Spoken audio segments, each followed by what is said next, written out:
बिजनौर में आजाद समाज पार्टी की सत्ता परिवर्तन रैली को प्रशासन ने पूरी तरह से रोक दिया है। परमिशन न मिलने के बाद अलग अलग थाना क्षेत्रों में आजाद समाज पार्टी के पदाधिकारियों को पुलिस ने हाउस अरेस्ट किया है। धामपुर में आवास पर चंद्रशेखर आजाद को भी अरेस्ट कर रखा है, जिसको लेकर उन्होंने प्रशासन पर तीखा हमला बोला है। साथ ही सरकार पर हमला बोलते हुए कहा कि सरकार पूरी तरह से दबे कुचलों को और ज्यादा दबाना चाहती है। 2 साल पहले 4 जून को परिणाम आए लोकसभा के, तो इस दिन को व्यवस्था परिवर्तन दिवस के रूप में मनाएं कि हमारे आंदोलन को मजबूती मिली है आज के दिन से। और उसी मॉडल को गुजरात, जैसे प्रधानमंत्री नरेंद्र मोदी गुजरात मॉडल लाए, उस तरह आज़ाद समाज पार्टी नगीना मॉडल को पूरे प्रदेश में और देश में लेके जाएगी कि अगर कमज़ोर वर्गों के लोग एकजुट हो जाएं तो किसी भी सत्ता को उखाड़ कर फेंकना कोई बड़ा काम नहीं। उसी प्रक्रिया में आज सत्ता परिवर्तन यात्रा हम लोग शुरू कर रहे हैं, जो यात्रा बिजनौर से शुरू होकर फिर मेरठ, शामली होते हुए अगले फेज में पूरे प्रदेश में जाएंगे। सांसद जी, आज 4 थानों की और हमारे सभा जो है वो आशीर्वाद सभा नगीना की और बिजनौर की महान जनता के आशीर्वाद के लिए वो हमने इंदिरा बाल भवन में रखी। इस पे अगर आपको कोई सवाल हो तो आप बताओ। आज की सत्ता परिवर्तन के लिए जो घेराबंदी कर रखी है, जो पुलिस प्रशासन भाग रहा है, इसके बारे में ये क्यों, मतलब क्या मतलब है?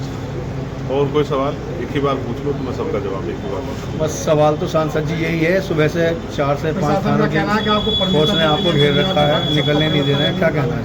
देखिए, ऐसा है, हम लोग बड़े संवैधानिक लोग हैं। अगर कोई भी ऐसी स्थिति होगी तो हम लोग संवैधानिक रूप से उसका रास्ता निकालेंगे। रही 4 थानों की, 5 थानों की पुलिस की, तो पुलिस तो जनता की सुरक्षा के लिए डराने धमकाने का काम पुलिस कब से करने लगी। अगर पुलिस जो है सत्ता के सारे डराने धमकाने का काम करेगी तो भाई ठीक है, पुलिस के भाइयों का भी उनसे उनकी वार्ता करके हल निकालने की कोशिश करेंगे। हम तो संवैधानिक लोग हैं, संविधान में आस्था विश्वास रखते हैं, संविधान के आधार पर काम करेंगे। तो आज की जो सत्ता परिवर्तन रैली है, ये अभी मैं मुख्यालय जा रहा हूँ, वहीं अधिकारी सीनियर अधिकारी वहाँ मौजूद हैं। रात तक भी हमने परमिशन उनको 1 बजे तक हम उनसे मांगते रहे, पता नहीं क्यों किसके दबाव में परमिशन नहीं दे रहे। मैं तो स्पष्टवादी व्यक्ति हूँ, अगर सरकार जो है मुझे मेरे लोगों के बीच में जाने नहीं देगी, मेरी बात नहीं रखने देगी, तो इसको लोकतंत्र की हत्या को हम लोग कैसे बर्दाश्त करेंगे? भाई मुझे सुरक्षा की आवश्यकता तभी तो जब मैं भीड़ में जा रहा हूँ। जब मुझे आप जाने नहीं दोगे मेरे लोगों के बीच में यात्रा में, तो फिर मैं सुरक्षा का ही क्या करूँगा? तो अपनी सुरक्षा वापस ले लो।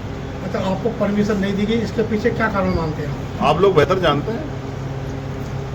आप लोगों को सब पता है कि सत्ता जब किसी का विरोध करती है, किसी को दबाने का काम करती है, तो उसका एकमात्र कारण होता है कि उन पर जो सत्ता के लक्ष्य हैं वो उस आदमी की वजह से या उस आंदोलन की वजह से कमज़ोर हो सकते हैं। मैं आज कह रहा हूँ 8 सीटें हैं बिजनौर जिले में, मैं सिर्फ बिजनौर की बात आज करूँगा। अगर यहाँ कमज़ोर वर्गों के लोगों ने समझदारी दिखाई, जैसे दिखाई थी 2024 में, तो परिणाम ये होंगे कि भारतीय जनता पार्टी की एक भी सीट इस जिले में नहीं जीत पाएगी। भारतीय जनता पार्टी विधानसभा 8 के 8 विधायक आज़ाद समाज पार्टी काशीराम के होंगे, और मैं फिर कहता हूँ जनता के बीच के होंगे।